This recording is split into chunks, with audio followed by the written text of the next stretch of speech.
క్రీస్తు పునరుద్ధానాన్ని ఈస్టర్గా జరుపుకుంటూ ఉన్నారు. ఇది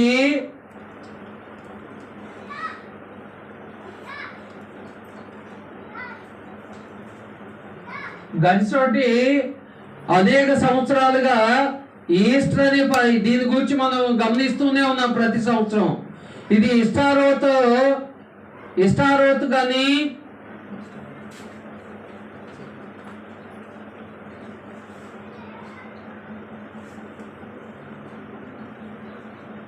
ఇది ఇష్టారోత్ అనే పదం నుండి వచ్చింది.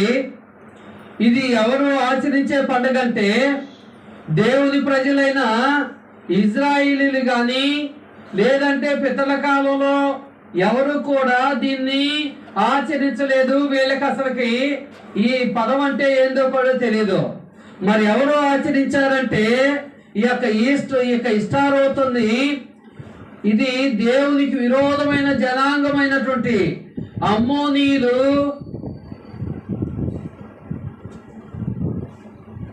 మీరు మొదటి 5 కాండాలను చూస్తే ఆ పాత నిబంధనలో కానీ పితల కాలంలో కానీ అమ్మోనీయులు, బబులోనీయులు ఈ రకంగా దేవునికి విరోధమైన జనాంగం ఉంటారు. ఈ దేవునికి విరోధమైన జనాంగమైనటువంటి అమ్మోనీయులు కొలిచినటువంటి దేవత పేరు ఇష్టారోత్.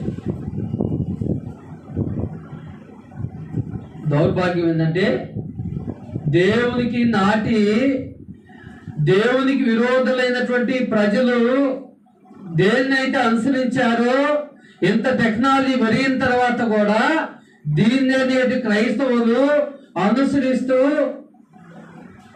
ఈ పదాన్ని ఎక్కువగా సంవత్సరంలో 4వ ఆదివారం ఎక్కువగా ప్రాచుర్యంలోకి తెస్తా ఉంటారు. సంవత్సరంలో 4వ ఆదివారం ఎక్కువగా ఈ పదాన్ని ప్రాచుర్యంలో తెస్తా ఉంటారు. ఎందుకంటే నిజంగా మనకు బైబిల్ అనేది అనేక వర్షన్లో తర్జుమా చేయబడింది. కింగ్ జేమ్స్ వర్షన్ అని, న్యూ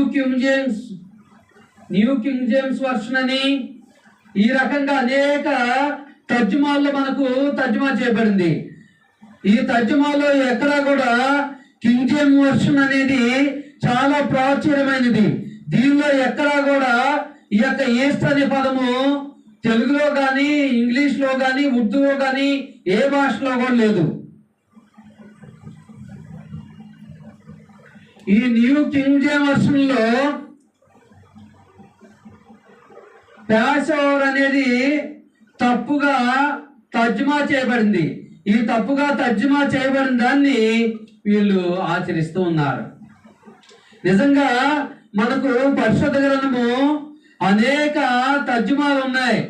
ఈ అనేక తర్జుమాలన్నిట్లో కూడా ఈ యొక్క ప్యాసోవర్ అనే పదం ఉంటే ఖచ్చితంగా మనం కూడా దీన్ని ఆచరించాలి. ఎక్కడో ఒక చోట మిస్టేక్ పడిన దాన్ని పట్టుకొని వీళ్ళు ఆచరిస్తూ ఉన్నారు. దానికి ఆధారం ఏందయ్యా అంటే ఆనాడు పెద్దల కాలంలో ఎవరైనా అబ్రహాం చేసిండా, ఇస్సాకు చేసిండా, యాకోబు చేసిండా అంటే ఎవరూ చేయలే. పోనీ పాత కాలంలో మోషే చేసిండా, యెహోషువ చేసిండా, దావీదు చేసిండా అంటే ఎవరూ చేయలే. వీళ్ళు చేయరా అంటే క్రైస్తవం అనేది ఎటు వెళుతుందంటే టెక్నాలజీ పెరిగే కొద్దీ దేవునికి విరోధమైన జనాంగము నిర్వహించినటువంటి ఆచరించినటువంటి ఆచారాలను వీళ్ళు ఆచరిస్తూ ఉన్నారనేది సత్యమైనది. ప్రియమైన పిల్లరా, నిజంగా వాళ్ళు అలా ఆచరించడంలో కూడా తప్పులేదు. ఎందుకు తప్పులేదు అంటున్నానంటే దేవుడు ఆయన పునరుద్ధానాన్ని ఎప్పుడెప్పుడు జ్ఞాపకం చేసుకోమండి. ఎప్పుడెప్పుడు జ్ఞాపకం చేసుకోమంట? ప్రతి ఆదివారం జ్ఞాపకం చేసుకోమంటాం. వాక్యానుసారంగా నడిచే వాళ్ళు ప్రతి ఆదివారం దీన్ని జ్ఞాపకం చేసుకుంటారు. అవునా? మరి వాక్య విరుద్ధంగా నడిచే వాళ్ళు నడిచేదే వాక్య విరుద్ధంగా కాబట్టి వాళ్ళ ఇష్టం వచ్చినటువంటి పేర్లు పెట్టుకొని వాళ్ళ ఇష్టానుసారంగా ఆచరిస్తూ ఉంటారు. అవునా కదా? కాబట్టి వాళ్ళు చేసేది ఎలాగో అది బైబిల్కి విరోధము, చేసేది ఎలాగో అది బైబిల్కి సంబంధం లేని ప్రక్రియ, సంబంధం లేని పండుగ, సంబంధం లేని ఆచారము. లోకంలో ఒక సామెత ఉంటుంది, నిందా మునిగితే చలి ఉందని. అవునా? ఎట్టాగూ దేవుడు చెప్పినట్టుగా ప్రతి ఆదివారం జ్ఞాపకం చేసుకోలేరు. దేవుడు చెప్పినట్టుగా ఆ వారంలో ప్రతిదినము పరిశుద్ధంగా ఉండలేరు. దేవుడు చెప్పినట్టుగా ఆ యొక్క పునరుద్ధానాన్ని గురించి ఈ వారములో ఎన్నిసార్లు అవకాశం వస్తే అన్నిసార్లు ప్రకటించలేరు. వీళ్ళ టార్గెట్ ఏంటంటే సంవత్సరానికి ఒకసారి మార్చి చివరి వారంలో వీళ్ళ స్టేటస్ లో బలంగా ఈ యొక్క ఈస్టర్ వెళ్తా ఉంటుంది. ఎవరైనా ఎదుట పడితే షేక్ హ్యాండ్ ఇచ్చి శుభాకాంక్షలు చెప్తారు. ఈస్టర్ శుభాకాంక్షలని. శుభాకాంక్షలు చెప్పుకునేది కాదండి అది. ఈస్టర్ అనే శుభాకాంక్షలు చెప్పుకునేది కాదు. ఆయన ఆ యొక్క కలువరి సేవలో చనిపోయేటప్పుడు ఎంతో మనోవేదనకు గురయ్యాడు. అవునా? అసలు ఆయన సిలువకు అప్పగింపబడే ముందే ముమ్మారు ఆయన కన్నీటితో ప్రార్థన చేశాడు.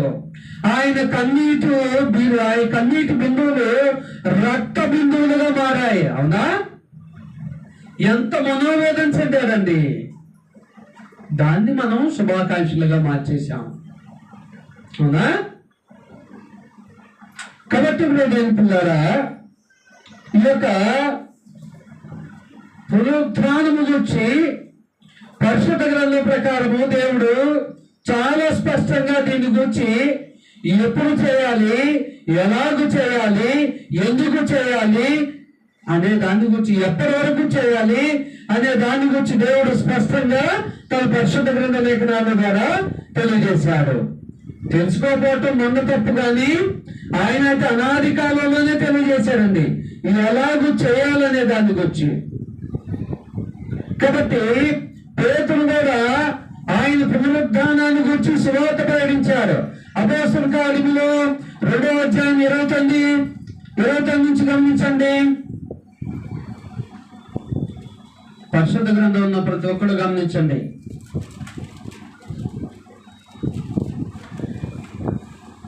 నిద్రపోయే వాళ్ళు ఎవరైనా ఉంటే మెలకు తెచ్చుకొని గమనించండి.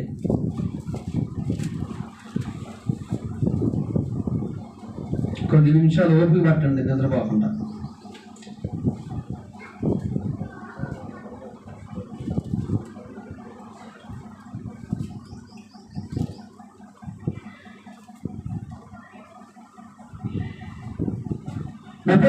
చూడండి, మీరు సిలువ వేసిన దేవుడు ప్రభువుగాను క్రీస్తుగా నియమించను. ఇది ఇశ్రాయేలు వంశమంతయు రూఢిగా తెలుసుకొని వెళ్ళను. ఇశ్రాయేలు వంశమంతా ఎలాగో తెలుసుకోవాలంట, రూఢిగా తెలుసుకోవాలి. ఏం తెలుసుకోవాలి? అక్కడ ఉన్నటువంటి ఆ యొక్క యోధులు ఏమన్నారండి? ఆయనను సిలువేయాలన్నారు. దొంగలనేమో విడిపించాలని దొంగలకు మద్దతు ఇచ్చారు. వాళ్ళని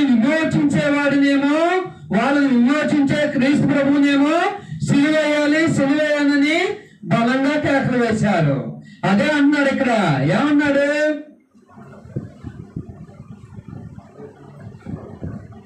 చూడండి 37వ వచనం నుంచి, క్రీస్తు పాతాళములో విడవబడలేదనియో,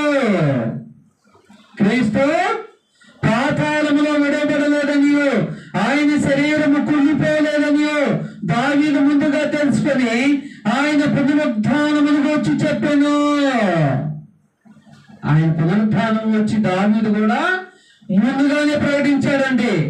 దావీదు ఏమన్నా అపోస్తలుల మాదిరిగా ఆయన పక్కన తిరిగాడు? ఏమండి? ఆయన పక్కన తిరిగాడు దావీదు ఏమన్నా? చూడండి ఏమని ప్రకటించాడో చూడండి. 29వ వచనం గమనించండి. సహోదరులారా, మూల పురుషుడకు దావీదును వచ్చి మీతో నేను ధారాళముగా మాట్లాడవచ్చును. అతను చనిపోయి సమాధి చేయబడిను. అతని సమాధి నేటి వరకు మన మధ్య ఉన్నది. అతని ప్రవక్త ఉందని కనుక అతని గర్భఫలములో నుండి అతని సింహాసనం మీద ఒకరిని కూర్చోబెట్టను అని దేవుడు తనతో ప్రమాణపూర్వకంగా ఒట్టు పెట్టుకునే సంగతి అతడు ఎరిగి ఏమన్నాడు? క్రీస్తు పాతాళములో విడబడలేదనియో, ఆయన శరీరము కూలిపోలేదనియో దావీదు ముందుగా తెలుసుకొని. చాలా మందిని సమాధి చేసినప్పుడు వివాదంలో ఉన్నటువంటి ఆ యొక్క బాడీ ఏదైనా సమాధి చేసిన తర్వాత మళ్ళా రీపోస్ట్ మార్టం చేయాలంటే ఏం చేస్తారండి? రీపోస్ట్ మార్టం చేయాలంటే ఏం చేస్తారు? మళ్ళీ బయటికి తీయటం అంటే చాలా సువాసనగా ఉంటుందని ఆహ్లాదంగా ఉంటారా? అక్కడ ఏం ధరిస్తారండి? అక్కడ ఆ రీపోస్ట్ మార్టం చేయడానికి ఆ బాడీని పూడ్చిపెట్టినటువంటి ఆ యొక్క మట్టిని తీయటానికంటే ముందుగానే వాళ్ళు ఆ యొక్క డీకంపోజ్ అయినటువంటి బాడీని, ఆ డీకంపోజర్ స్మెల్ ని వీళ్ళు పీల్చకుండా ఆయుధాలు ధరిస్తూ ఉంటారు. అవునా? మరి ఇక్కడ క్రీస్తు ప్రభు చనిపోయి ఎన్నో దినాలు లేచాడు? 3వ దినాన.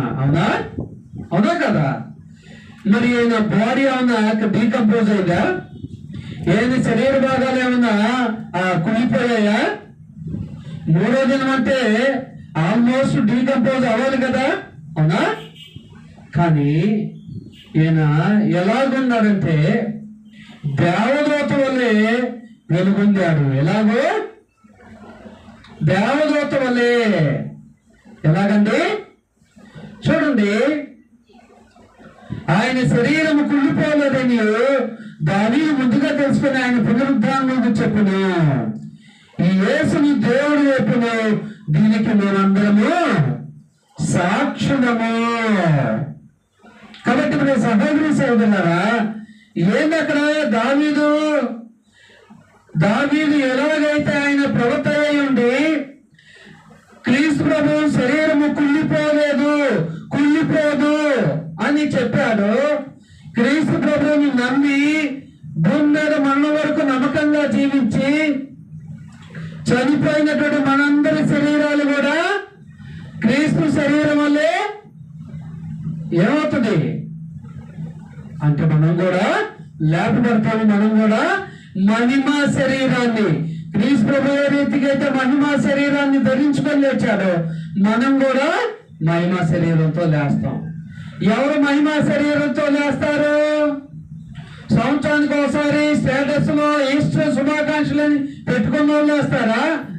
ఎవరైనా ఎదురు కనిపినప్పుడు దూరంగా ఉరుక్కుంటూ వెళ్ళి కూడా షేక్ హ్యాండ్ వచ్చిన వాళ్ళు లేపడతారా? ప్రతి ఆదివారమున ఆయన పునరుద్ధానాన్ని క్రమం తప్పకుండా జ్ఞాపకం చేసుకున్న వాళ్ళు లేపడతారా? ఎవరు లేపడతారండి? ఎవరు లేపడతారు? కాబట్టి ఇప్పుడు దేవుని పిల్లలు ఒకసారి ఆలోచన చేసుకోండి. ఎవరు లేపడతారనేది ఒకసారి ఆలోచన చేసుకోండి. ఈనాడు మనము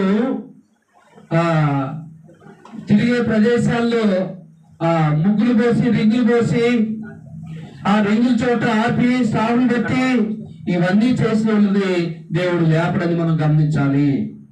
దేవుడు లేపడని మనం గమనించాలి. అయితే క్రీస్తు పునరుద్ధానము దేని ప్రకారం జరిగింది? దేని ప్రకారం జరిగిందండి? దేని ప్రకారం జరిగింది? లేఖనాల ప్రకారమే జరిగింది. లేఖనాల నెరవేర్పు ప్రకారమే జరిగింది. ఎక్కడ చూడండి లేఖనాలు? 1 కొరింథీ 15వ అధ్యాయం 4వ వచనం చూడండి. ప్రతి ఒక్కరు కూడా 1 కొరింథీ 15వ అధ్యాయం 4వ వచనము. 1 కొరింథీ 15వ అధ్యాయం 4వ వచనము.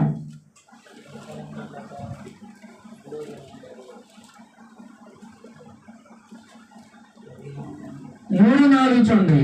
నాకు ఇవ్వబడిన ఉపదేశములో మొదట మీకు అప్పగించింది అదేమనగా లేఖనముల ప్రకారము క్రీస్తు మన పాపల నిమిత్తము మృతిపడినను, సమాధి చేయబడిను, లేఖనముల ప్రకారము 3వ దినమున లేపబడిను. అవునా? అంత లేఖనాల లేఖనాల ప్రకారం జరిగిందా, ఏ ఇష్టానుసారం జరిగిందా? ప్రతిదీ కూడా. అంటే ఇక్కడ మనకు అర్థం కావాల్సిన పాయింట్ ఏంటంటే ఆయన చనిపోవటము తండ్రి చిత్తము, లేఖనాల ప్రకారమే జరిగింది. అది సమాధి చేయబట్టం లేఖనాల ప్రకారమే జరిగింది. తిరిగి లేవటం కూడా లేఖనాల ప్రకారమే జరిగింది. ఏమంటే తిరిగి లేవటానికి వాళ్ళ కనుక అక్కడ నుండి రోమా సైనికులు, రోమా ప్రభుత్వం చెప్పినట్టుగా ఆయనను వాళ్ళ శిష్యులు ఎత్తుకుపోయారు అని చెప్పండి అన్నట్టు జరగలేదండి. ఆయన చనిపోలేదు, గాలటానికి సమాధి పైపైన చేయండి అని అన్నట్టు జరగలేదండి. మనుషులు మోయలేనంత బండరాతిని సమాధి మీదకు దొర్లించారు. అవునా? మనుషులు మోయలేనంత బండరాతిని సమాధి మీదకు దొర్లించారు. అయినా సరే ఆయన దేవాతి దేవుడు కాబట్టి, ఆయనకు దైవ స్వభావం ఉంది కాబట్టి ఆయనను దేవుడు లేపాడు. కాబట్టి ఆయనకు మాదిరిగా మరణం వరకు మనం కూడా నమ్మకంగా జీవిస్తే మనల్ని కూడా దేవుడు లేపుతాడు. అంతేగాని థర్మోకోల్తో చేయించిన సెలవు మోసుకుంటూ పోతే దేవుడు లేపడండి. నువ్వు ఎన్ని సంవత్సరాలు సెలవు మోసినావు, నీకు పరలోకాన్ని ఇస్తానని ఎప్పుడు కూడా చెప్పడాయన. కాబట్టి ఇప్పుడు దేవుని పిల్లరా, ఈ యొక్క బాప్తిజం అనేది కూడా ఆయన పునరుద్ధానానికి సూచనగా ఉన్నది. బాప్తిజం కూడా ఆయన పునరుద్ధానానికి సూచనగా ఉంది. ఎలాగో ఆయన మరణంలో మనము పాలు పొందుతున్నాము, సమాధి చేయబడుతున్నాము, తిరిగి ఎప్పుడు లేపబడతాము? రెండవ రాకల్లో తిరిగి లేపబడతాము. అర్థమవుతుందండి? అయితే క్రీస్తు మన పాపాల కొరకు ఆయన మృతి చెందాడు. మన పాపాల కొరకు మృతి చెందాడు, సమాధి చేయబడ్డాడు, తిరిగి లేపబడ్డాడు. మరి మనమేమో మృతి చెందుతున్నాము మన పాపాల నిమిత్తం. ఆయన ఎటువంటి పాపం లేని స్వభావం కలిగి ఉండి మనందరి కొరకు ఆయన మృతి చెందాడు. మనమేమో గత జీవితంలో దేవునికి విరోధంగా చేస్తుంటే పాపం వల్ల మనము దానికి ప్రాయశ్చిత్తంగా మనం మృతి చెందుతూ ఉన్నాము. కాబట్టి దేవుని పిల్లరా, ఈ యొక్క పునరుత్థానం అనేది మనకు ఖచ్చితంగా తీర్పు ఉన్నదని రుజువు చేస్తుందంట. పునరుత్థానం అనేది మనకు ఖచ్చితంగా ఏముందని రుజువు చేస్తుంది? అపోస్తలుల కార్యములు 10:37 చూడండి. నిజంగా తీర్పు ఉందని రుజువు చేస్తుందా చేయట్లేదు అనేది ఇక్కడ అపోస్తలులు తెలియజేశారు. 37 ఎందుకనగా తాను నియమించిన మనుష్యుని చేత నీతిని అనుసరించి భూలోకములకు తీర్పు తీర్చబోయేది ఒక దినమును నిర్ణయించి ఉన్నాడు. ఒక దినమును నిర్ణయించి ఉన్నాడు. ఎందుకనగా తాను నియమించిన మనుష్యుని చేత. ఎవరిని నియమించాడు? తన కుమారుని నియమించాడు. ఆయన ఏ రీతిగా అయితే దేవుని చిత్తాన్ని జరిగించాలో ఆయన విశ్వాసం ఉంచే ప్రతి వాడు కూడా అలాగే మరణ వరకు దేవుని చిత్తాన్ని జరిగించాలని నీతిని నియమించాడు ఆయన ద్వారా.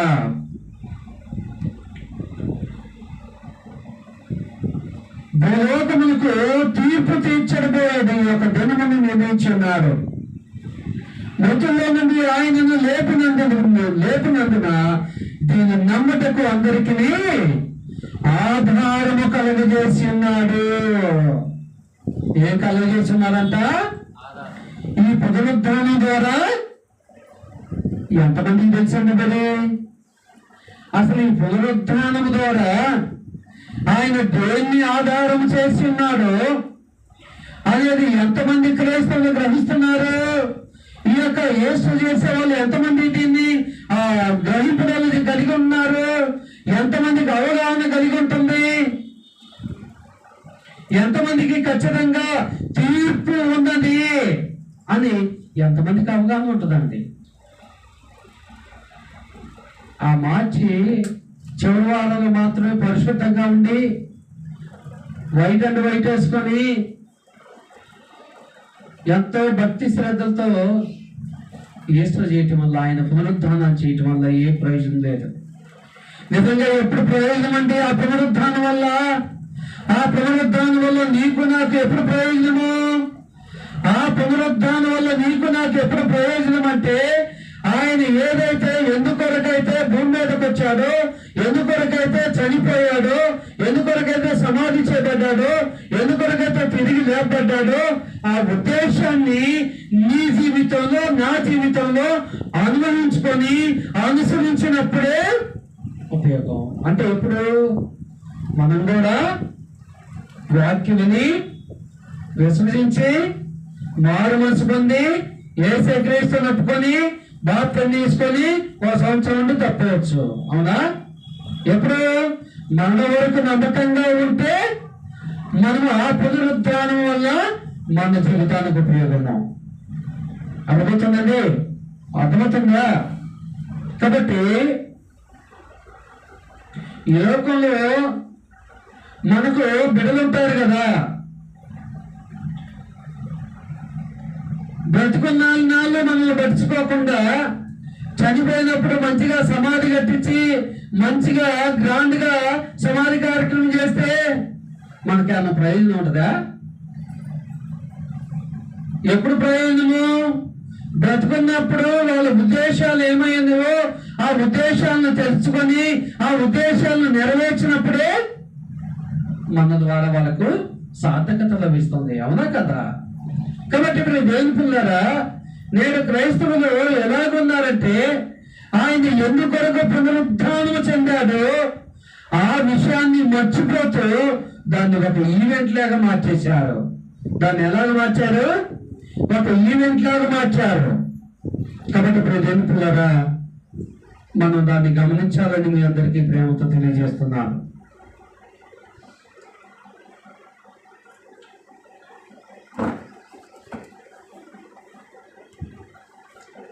ఈ యొక్క పునరుద్ధానం అనేది జీవముతో కూడిన నిరీక్షణకు ఆధారమైనది. పునరుద్ధానం అనేది జీవముతో కూడిన నిరీక్షణకు ఆధారమైనది. మనకు ఆ నిరీక్షణ కూడా కలుగు చేస్తుందని 1 పేతురు 1:3-4 ద్వారా పేతురు గారి ద్వారా దేవుడు తెలియజేస్తున్నాడు. ఏం కలిగేస్తుందంట? ఇది నిరీక్షణ. దేని గురించి నిరీక్షణ? దేని గురించి నిరీక్షణ అండి? ఆయన మనకు ఏమి చూపెట్టి వెళ్ళిపోయాడు? ఏమి చూపెట్టాడు ఆయన? ఆయనకు మాదిరిగా మానవులకు నమ్మకంగా జీవిస్తే తండ్రి ప్రతి ఒక్కరిని కూడా లేపుతాడనే మాదిరిని కనపరిచాడు. చూడండి, 1 పేతురు 1:3-4 గమనించండి. మన ప్రభువు యేసుక్రీస్తు తండ్రి అయిన దేవుడు స్తుతింపబడును గాక. మృతుల్లో నుండి యేసుక్రీస్తు తిరిగి లేచడం వలన, ఎవరంట? మృతుల్లో నుండి యేసుక్రీస్తు తిరిగి లేచడం వలన జీవముతో కూడిన నిరీక్షణ మనకు కలిగినట్లు. ఏ జీవితం నుండి? మనం బ్రతికి 70 సంవత్సరాల జీవితం గురించి మాట్లాడుతుంది ఇక్కడ. ఆ జీవితం గురించి మాట్లాడుతుందా? కాదు కాదు. భూమి దాటిపోయిన తర్వాత కొన్ని కోట్ల సంవత్సరాలు జీవించే నీ ఆత్మ బట్టి ఇక్కడ, నీ ఆత్మ జీవించే జీవితాన్ని బట్టి మాట్లాడుతుంది ఇక్కడ. నీ ఆత్మ జీవించే జీవితాన్ని గురించి ఇక్కడ తెలియజేస్తున్నాడు. మన ప్రభువు యేసుక్రీస్తు తండ్రి అయిన దేవుడు స్తుతింపబడును గాక. మృతుల్లో నుండి యేసుక్రీస్తు తిరిగి లేచడం వల్ల జీవముతో కూడిన నిరీక్షణ మనకు కలిగినట్లు, అనగా అక్షయమైనదియో నిర్మలమైనదియో వాడబారని నిధియునైన స్వాస్థ్యము మనకు కలిగినట్లు. ఏంటంటండి? ఎలాంటి జీవం అంటుంది? ఎలాంటి జీవం అంటుంది? అక్షయమైనది అంటే క్షయము కానిది. పరలోకంలో నీ జీవితం ఒక ఎండింగ్ అనేది ఉండదండి అక్కడ. అవునా? ఈ భూమి మీద మన జీవితం మనకు ఎప్పుడో ఒక ఎండ్ కార్డు అనేది ఖచ్చితంగా పడుద్ది మనకు మన జీవితానికి, అవునా? కానీ పరలోకంలో మాత్రము ఎండింగ్ అనేది లేదండి, అంటే ముగింపు అనేది లేదు. అందుకోసం అక్షయమైనది అంటే క్షయము కానిది, నిర్మలమైనది. ఏంటంట? నిర్మలమైనది. నిర్మలమైనది అంటే ఈ లోకంలో మాదిరిగా, లోక సమాజంలో మాదిరిగా నీ ప్రక్కన ఉన్న వాళ్ళే నీకు హాని చేసే అవకాశం కూడా పరలోకంలో లేనే లేదు, అవునా కదా? ఎందుకంటే అక్కడ దేవాది దేవుని సమక్షంలో మనందరూ కూడా ఉంటాం కాబట్టి.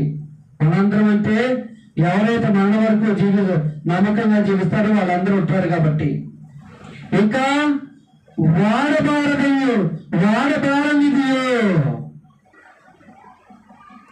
ఈ లోకంలో వాడిపోతాయి ఉంటాయి పూలు అయితే, కొన్ని పూలు అయితే ఉదయం పోయి బాగానే పోస్తాయి, సాయంకాలం పోయినప్పుడు వాడిపోతా ఉంటాయి. ఈ పూలు మాదిరిగా మానవ జీవితాలు కూడా వాడిపోతా ఉంటాయి, అవునా? దానికి కూడా ఒక వ్యాలిడిటీ ఉంటుంది కాబట్టి. కానీ పరలోకంలో మాత్రము నీ జీవితం ఎలాగుంటుంది? వాడబారనిదిగా ఉంటుందని దేవుడు తెలియజేస్తున్నాడు. వాడబారనిదినైన స్వాస్థను మనకు కలుగునట్లు. ఎందరికండి? ఎందరైతే ఆ యొక్క పునరుద్ధానమును ఆయన చిత్త ప్రకారం జ్ఞాపకం చేసుకుంటున్నారో, ఆయన చిత్త ప్రకారం ఎరిగి ఉన్నారో వారందరికీ కూడా కలుగునట్లు ఆయన తన విశేష కనికరము చొప్పున మనలను మరలా జన్మింపజేసినా. ఏం చేశాడంటే మనల్ని ఏం చేశాడంట? మరలా ఎందుకొరకు? మరలా చనిపోతానుగా. ఎందుకొరకండి? మరి మనలో జన్మింపజేస్తే మనం ఏం చేస్తున్నాం? అపవాది గారికి కాళ్ళ దగ్గర పోతున్నాం మరలా, అవునా? దేవునికి విరోధమైన కార్యాలు చేసుకుంటూ. ఇంకా ఇక పునరుద్ధానము మనం నీతిమంతులుగా తీర్చడానికి ఉపయోగపడిందంట. రోమా రాష్ట్ర పత్రిక 4వ అధ్యాయము 27వ వచనాన్ని గమనిస్తే అపోస్తలుడైన పౌలు గారు రోమీయుల రాష్ట్ర పత్రిక 4వ అధ్యాయం 27వ వచనము 4:25.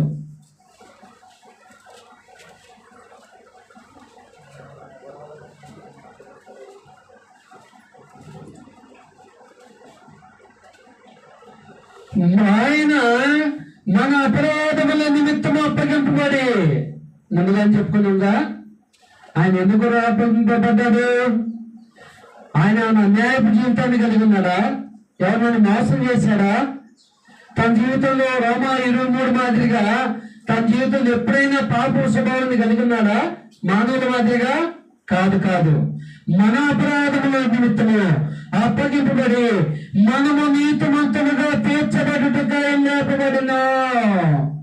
ఆయన ఎందుకు కాపాడ్డాడు?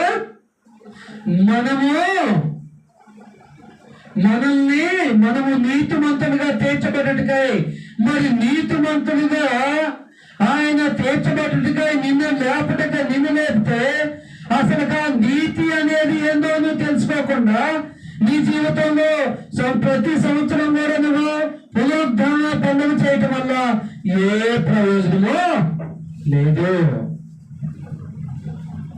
ఏ ప్రయోజనము కూడా లేదు, అవునా కదా?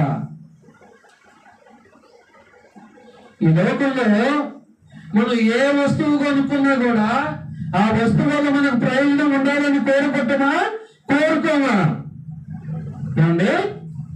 అది వస్తువైనా, బిడ్డలైనా, కుమారులైనా, ఎవరైనా సరే ఏం కోరుకుంటాము? మనం బ్రతుకున్నప్పుడే అవి మనకు ఉపయోగపడాలి, అవునా? మరి ఆయన ఎందుకొరకు పునరుద్ధానం చెందాడు ఆ విషయాన్ని ఎరగకుండా నేటి క్రైస్తవ సమాజంలో 99% మంది ఆయన పునరుద్ధానాన్ని జ్ఞాపకం చేసుకుంటున్నారు. ఈ 99% మందిలో ఎంతమంది నీతిమంతులు ఉండారంటే ఎంతమంది ఉండారండి? వందలు ఒకళ్ళన్నా దొరుకుతారా? ఒకళ్ళన్నా దొరుకుతారండి?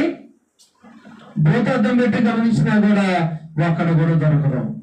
కాబట్టి ఇప్పుడు దేవుతున్నారా, ఆయన ఎందుకొరకు పునరుద్ధానం చెందాడు, ఆ పునరుద్ధానం వల్ల మనకు ఏ ఉపయోగమో ఆ ఉపయోగాన్ని మనం ఉపయోగించుకోకుండా మనం జీవించడం వల్ల ఏ ప్రయోజనం లేదని దేవుడు తెలియజేస్తున్నాడు.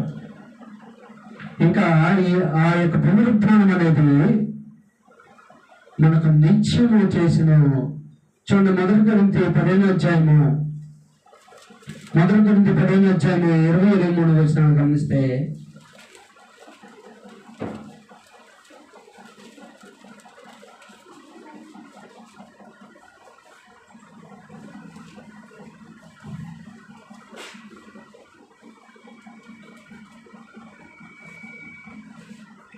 ఇప్పుడైతే నిద్రించిన వారిలో ప్రథమ ఫలముగా క్రీస్తు మృతుల్లో నుండి లేపడి ఉన్నాడు. ఏమట?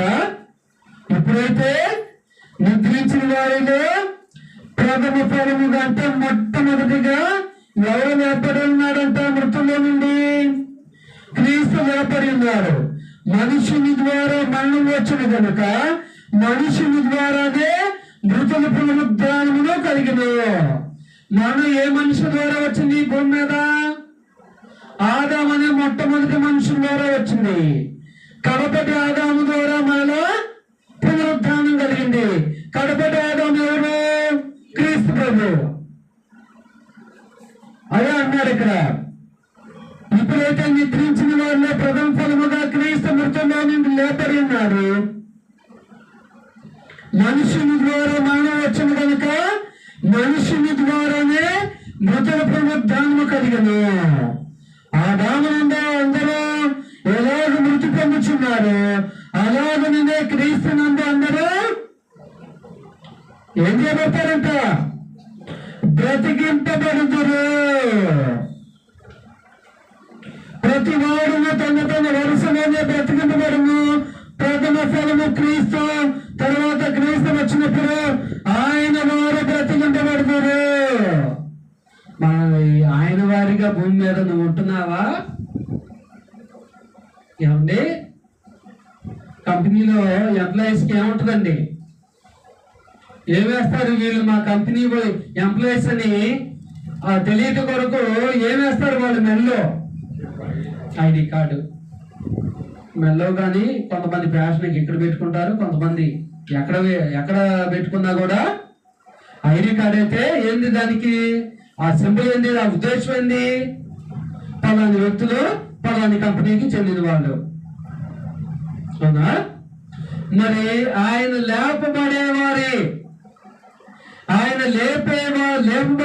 స్థితిలో ఆ వరుసలో నీవు ఉన్నావా అని దేవుడు అడుగుతున్నాడు. మరి మనం ఉన్నామా? ఎందుకంటే మనలను ఆయనను దేవుడు ఎలాగైతే తిరిగి లేపాడో మనల్ని కూడా ఆయన అలాగే లేపుతాడంట. మరి ఆ వరుసలో నీవు ఉన్నావా? మరి ఆయన తిరిగి లేపే వాళ్ళ లిస్ట్ లో నీ పేరు లేకుండా నువ్వు ఎంత ప్రయాసపడ్డా కూడా, నువ్వు ఎంత భక్తిగా ఉన్నా కూడా అది వ్యర్థమని దేవుడు తెలియజేస్తున్నాడు. అది ఏమైనది? వ్యర్థమని దేవుడు తెలియజేస్తున్నాడు. మళ్ళీ ఒకసారి చదువుతా, గమనించండి.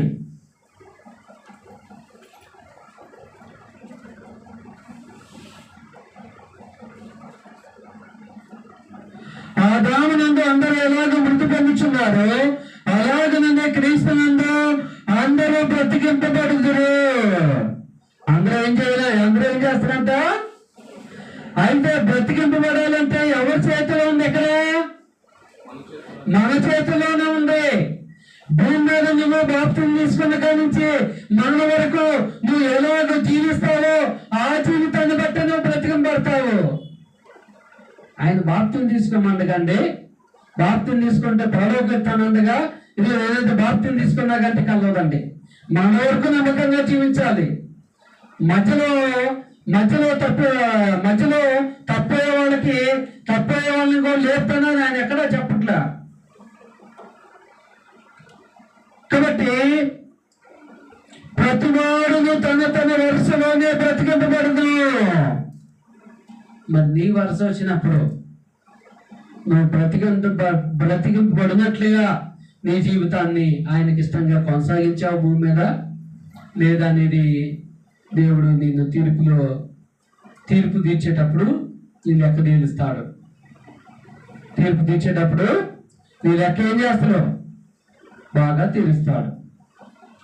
కాబట్టి ఆయన బ్రతికింపబడే వారి స్థితిలో మనం లేకుండా మనం ఎంత పునరుత్థానాన్ని ఎంత ఈస్టర్ను జరుపుకున్నా కూడా అది వ్యర్థము. లోకం అంటారా బూడిదలు పోసిన పన్నీర్ మాదిరిగా తయారైందని, అంత వేస్ట్గా అవుతుంది.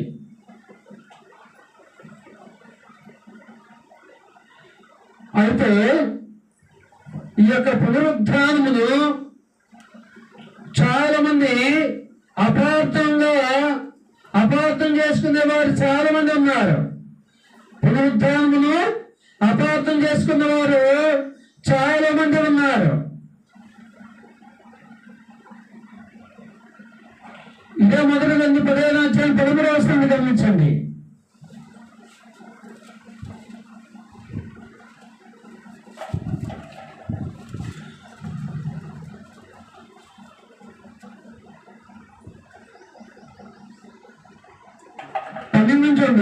క్రీస్తు మృతుల్లో నుండి లేపబడినాడని ప్రకటింపడుచుండగా మీలో కొందరు మృతులు పునరుద్ధానం లేదని ఎట్లు చెప్పుచున్నారు? మృతులు పునరుద్ధానం లేని క్రీస్తు కూడా లేపబడి ఉండలేదు. మరియు క్రీస్తు లేపబడి ఉండదని మేము చేయ ప్రకటన వ్యర్థమే, మీ విశ్వాసము వ్యర్థమే. ఇక్కడ సద్దుకయ్యలు ఏమని చెప్తూ ఉన్నారు? సద్దుకయ్యలు ఏం చెప్తున్నారంటే పునరుద్ధానం లేదని చెప్తున్నారు.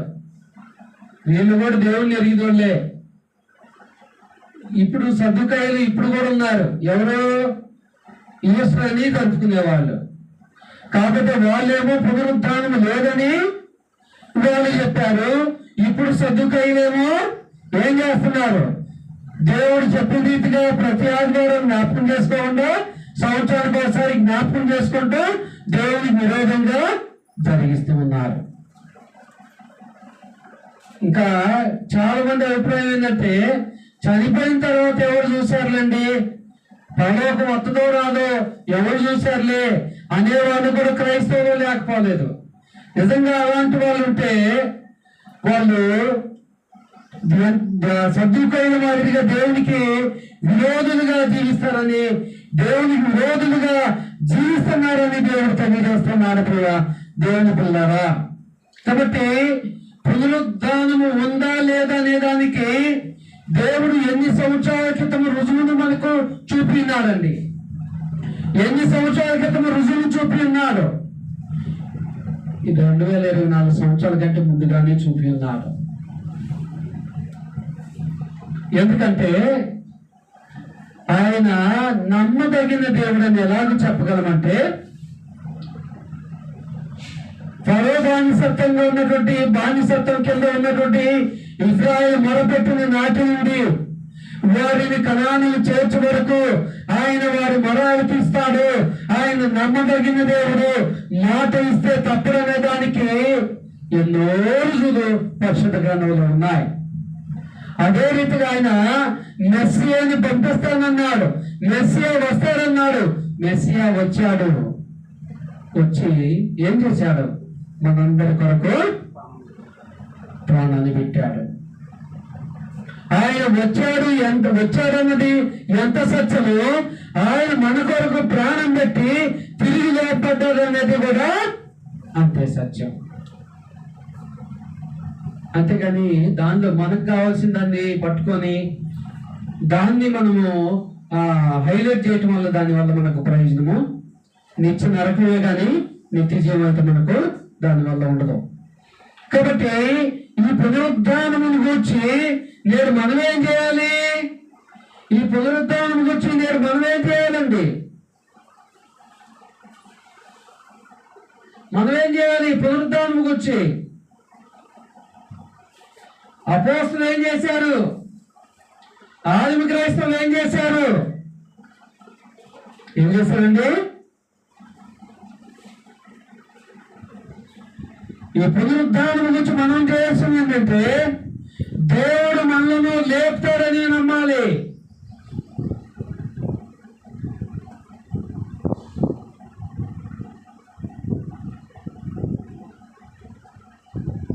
రోమీ రాసిన పత్రిక 8వ అధ్యాయము 11వ వచనం ద్వారా ఈ మాటను తెలియజేస్తున్నారు. రోమా 8:11.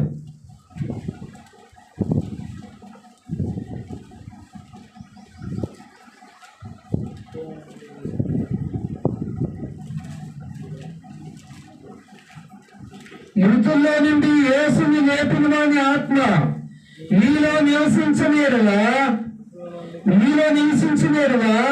మృతుల్లో నుండి క్రీస్తు యేసుని లేపిన వాడు చావుకు లోనైన మీ శరీరములను కూడా మీలో నివసించుచున్న తన ఆత్మ ద్వారా జీవింపజేయను.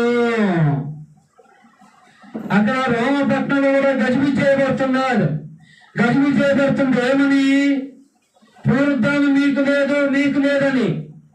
కానీ పౌలు గారు ద్వారా దేవుడు స్పష్టతిస్తున్నాడు. ఆ రోమపట్నంలో ఉన్నవారు కానీ, కొరింథీలో ఉన్నవారు కానీ, తెస్సలోనికలో ఉన్నవారు కానీ, ఎఫెసులో ఉన్నవారు కానీ, ఇప్పుడు జగ్గపేటలో ఉన్నవాళ్ళు కానీ, ప్రపంచంలో ఎక్కడ ఉన్న వాళ్ళకైనా క్లారిటీ ఇస్తున్నాడు. ఏమని? ఆయన యందు విశ్వాసం ఇస్తే ఆయన యందు మృతి పొందిన ప్రతివాడు కూడా ఆయనకు బాధ్యతగానే మరలా లేపడతాడు. ఇంకా మనం గమనిస్తే పునరుద్ధాన బలాన్ని మనం ఎరగాలి. పునరుద్ధాన బలాన్ని మనం ఎరగాలి. ఫిలిప్పీ రాసిన పత్రిక 3వ అధ్యాయం 10వ వచనాన్ని గమనించండి. ఫిలిప్పీ రాసిన పత్రిక 3వ అధ్యాయం 10వ వచనము.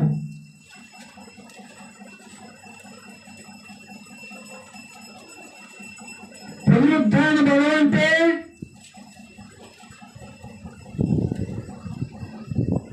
ఆయన ఎవరో చేతిలో ఆ గాయాలు చూస్తే నమ్ముతాను అన్నట్టు నేను కూడా ఆ బలం చూస్తేనే నమ్ముతాం అంటాం అనాలి మనం కూడా.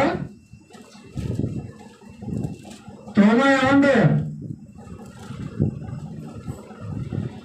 చూడండి, ఫిలిప్పీ 3:10 ఏ విధము చేత నేను మృతుల్లో నుండి నాకు పునరుద్ధానము కలుగోలనని ఆయన మరణ విషయంలో సమాన అనుభవం కలగడమే. ఆయనను ఆయన పునరుద్ధాన బలమును ఎరుగు నిమిత్తమును ఆయన శ్రమలలో పాల్గొనగట ఎట్టుగా ఎరుగు నిమిత్తమును సమస్తమును నష్టపరుచుకొని వాటిని పెంటలో సమానముగా ఎంచుకొనిచున్నాను. పునరుద్ధాన బలాన్ని ఎరగాలంటే ఏం చేయాలండి? ఏం చేయాలి? ఏం చేయాలి? మనము ఏం చేయాలంటున్నాడు ఇక్కడ పౌలు గారు? ఏం తెలియజేస్తున్నాడు? మరోసారి చెప్తాను కదండి. ఏ విధము చేత నేను మృతుల్లో నుండి నాకు పునరుద్ధానము కలగాలని ఆయన మరణ విషయంలో సమాన అనుభవం కలగాలని. ఆయన మరణ విషయంలో ఎలాంటి అనుభవాన్ని కలుగున్నాడంట? సమాన అనుభవాన్ని. నిజమేనా? 2 కొరింథీ 11వ అధ్యాయం 26 నుంచి చదువుకోండి ఇంటికి వెళ్ళిన తర్వాత. క్రీస్తు ప్రభు కొరడా చేత ఒకటి తక్కువ 40 దెబ్బలు ఒకసారి తిందడం. పౌలు గారు అయితే 4 సార్లు తిందడం. అవునా? ఆ 2 కొరింథీ 11వ అధ్యాయము 26 నుంచి 31 వచనాలు మీరు చదువుకుంటూ పోతే ఆయన ఎంతగా శ్రమపడ్డాడో ఆయన వాక్యం ప్రకటించకూడదు కొరకు అనేది మీకు అర్థమవుతుంది. నిజంగా ఆయన మరణంలో ఈయన సమాన అనుభవాన్ని కలిగి ఉన్నాడా లేదనేది కూడా అర్థమవుతుంది. ఇంకా ఆయన తనకున్న సమస్తాన్ని పెంటతో సమానంగించుకుంటాడట. దీంతో మరి ఇవాళ క్రైస్తవులుగా జీవించే మనం కనీసం ఆదివారం అన్నా మనం చేసేదాన్ని నిర్లక్ష్య పెట్టుకునే ఆలోచన చేస్తున్నామా? నేటి క్రైస్తవులను గమనిస్తూ ఉన్నప్పుడు చాలా మంది కూడా వారు చేసే ఉద్యోగాల వల్ల, వ్యాపారాల వల్ల, పనుబాట్ల వల్ల ఆదివారం దేవుని ఆరాధించడము సాధ్యపడట్లేదండి అని బాధపడుతూ ఉన్నారు. నిజంగా వాళ్ళ చేతిలో ఉంది, కానీ వాళ్ళ చేతుల్లో అవకాశం లేనట్టు బాధపడుతున్నారు. కానీ పౌలు గారు అయితే ఆయన ఎంత ధనవంతుడో తెలుసా మీకు?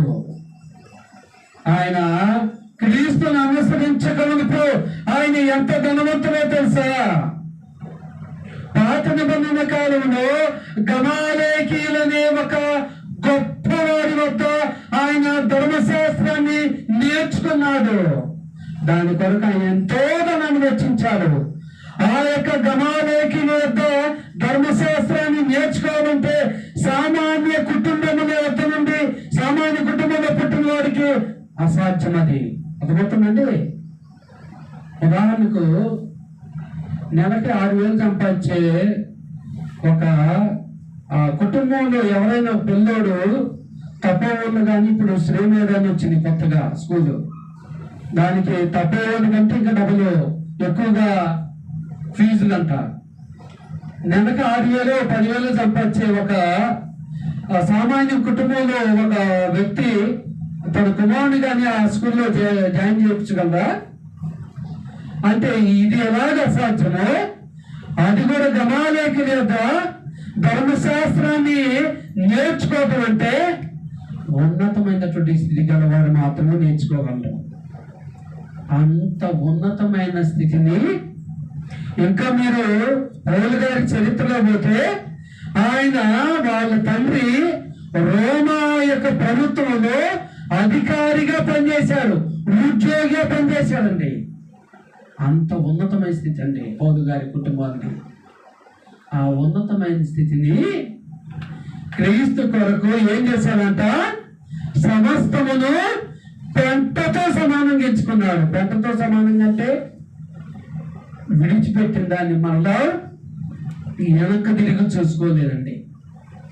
ఇప్పుడు మనల్ని అయితే అలాగే చూసుకోమట్లేదు, కానీ కనీసం దేవుణ్ణి కనపరచాల్సిన సమయంలోనైనా సరే మనకున్న దాన్ని విడిచిపెట్టమంటున్నాడు కాసేపు. కానీ మనమేమో 24/7 ఎప్పుడు బిజీగా ఉంటామా? కాబట్టి పునరుద్ధాన బలాన్ని ఎరగాలంటే ఏం చేయాలండి? ఏం చేయాలి? మనము ప్రతిదినము సెలవుని ఎత్తుకోవాలి. సెలవుని ఎత్తుకోవాలంటే ఎక్కడ చేస్తారండి చెప్పండి? కొనుక్కొచ్చుకుంటానంటారా? సెలవుని ఎత్తుకోవడం అంటే ఆశలు కదండి, శ్రమలను సహించాలి. అది ఎవరి వల్ల అంటే క్రీస్తు వల్ల సహించాలి శ్రమలను. నాకే కష్టాలు అవుతున్నాయి, నాకే బాధలు అవుతున్నాయి అంటే కలవదు.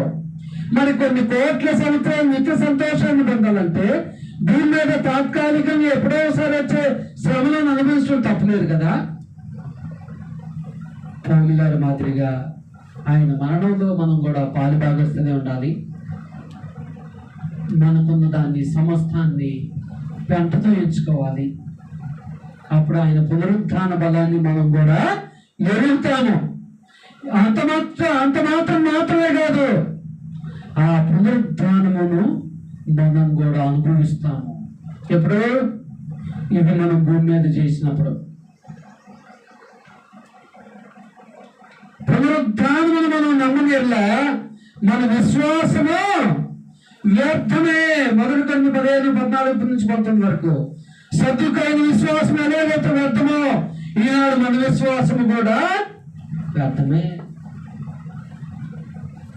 దేవుడు తెలుసుకున్న నాటి నుండి చనిపోయే వరకు ఒక్క ఆదివారం కూడా విడబడకుండా సంఘం భయం పెట్టుకుని పోయేదండి. కానీ నాకు పునరుద్ధానం లేదండి అంటే కలవదు. భూమి మీద ఉన్నప్పుడే ఆ పునరుద్ధానం వచ్చి నీకు స్పష్టమైన అవగాహన ఉండాలి, దాన్ని ఆచరణలోకి పెట్టాలి. ఇక పునరుద్ధానం గురించి మనం ఏం చేయాలి? ప్రకటించాలి. ఏం చేయాలండి? ప్రకటించాలి. దేవుడు మనం లేపుతాడని ఎరగాలి. పునరుద్ధాన బలాన్ని మనం గ్రహించాలి.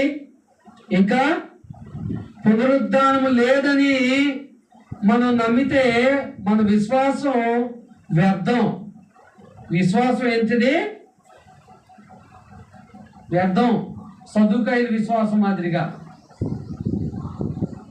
ఇంకా ఈ పునరుద్ధానాన్ని ప్రకటించాలి. ఎప్పుడెప్పుడు ప్రకటించాలి? ఎప్పుడెప్పుడు అంటే సమయమందును అసమయమందును.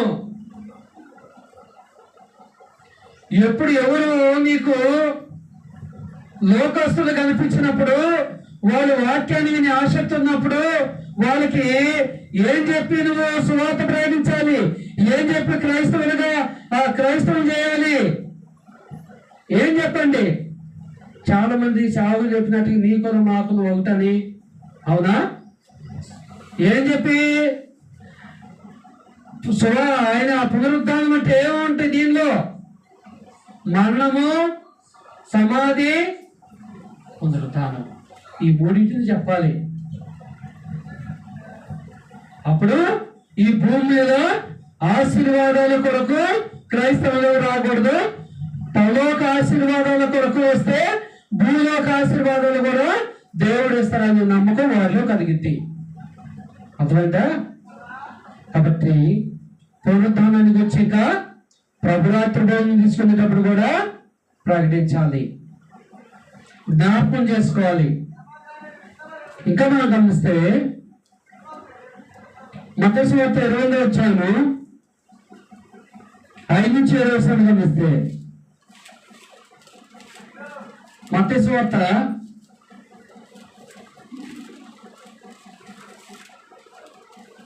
20వ అధ్యాయము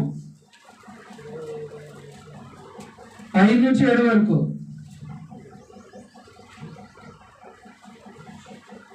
దూత స్త్రీలను చూసి మీరు భయపడకూడదు, సేవ వేయబడిన యేసుని మీరు వెతుకుచున్నారని నాకు తెలియదు. ఆయన ఎక్కడ లేడు, తాను చెప్పినట్టు ఆయన లేచి ఉన్నాడు.